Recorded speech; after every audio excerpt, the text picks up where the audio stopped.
श्री शिवाय नमस्तुभ्यम. कहाणी सोमवारची शिवमुठीची. आटपाट नगरात एक राजा होता. त्याला 4 सुना होत्या.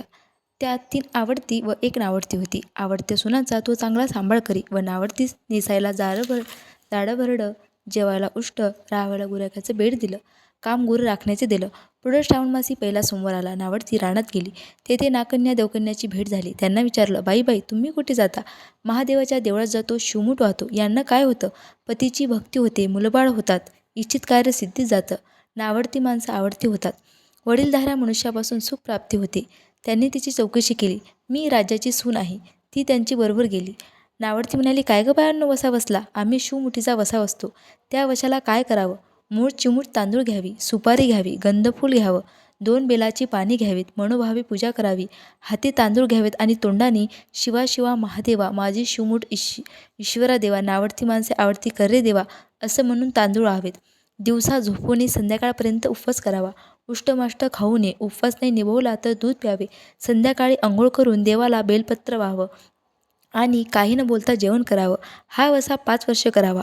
पहिल्या सोमवारी तांदूळ, दुसऱ्यास तीळ, तिसऱ्यास मूग, चौथ्यात जव आणि 5वा आला तर सातू शिवमुठीसाठी घेत जावेत.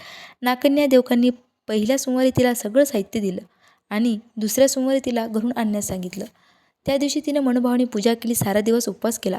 जावानंदाने दिलेलं उष्टमाष्टपान ते गाईला घातलं. शंकराची आराधना केली. दूध पिऊन झोपी गेली. दुसऱ्या सोमवारी नावडतीने सर्व सामान मागून घेतलं. रानात नाकन्याबरोबर तिने मनोभावाने पूजा केली आणि शिवा शिवा महादेवा, माझे ईश्वरा देवा, सासू सासऱ्या, दिरा भावा, नंदन जावा, भ्रातारे, नावडती आवडती करे देवा असे म्हणून तीळ वाहावेत. सारा दिवस उपवास करावा. संध्याकाळी सासऱ्याने विचारलं, तुझा देव कुठे आहे? नावडतीने उत्तर दिलं, माझा देव फार लांब आहे.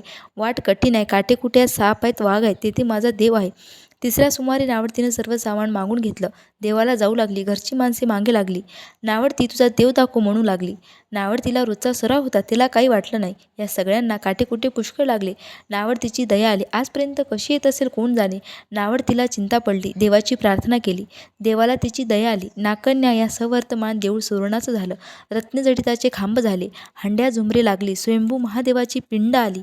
सगळ्यांनी देवाचे दर्शन घेतले. नावडती पूजा करू लागली. फुलं वाहू लागली. नंतर पूर्वीसारखी प्रार्थना म्हणून तिने शिवाला मूग वाहिले. हे पाहून राजाला आनंद झाला. नावडतीवर प्रेम वाढले. दागिने द्यायला दिले. खुटीवर पागोटे ठेवून राजा तळे पाहावयास गेला. नावडतीची पूजा झाल्यावर सगळी माणसं बाहेर आली. इकडे देऊळ अदृश्य झालं. राजा परत आला. पागोटे आणावयास देवळाकडे गेला. तेथे एक लहान देऊळ आहे. तेथे एक पिंड होती. वर आपण केलेली पूजा होती.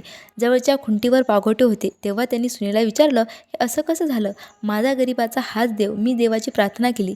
त्याने तुम्हाला दर्शन दिलं. सुनेमुळे देव भेटला म्हणून पालखीत घालून तिला घरी आणलं.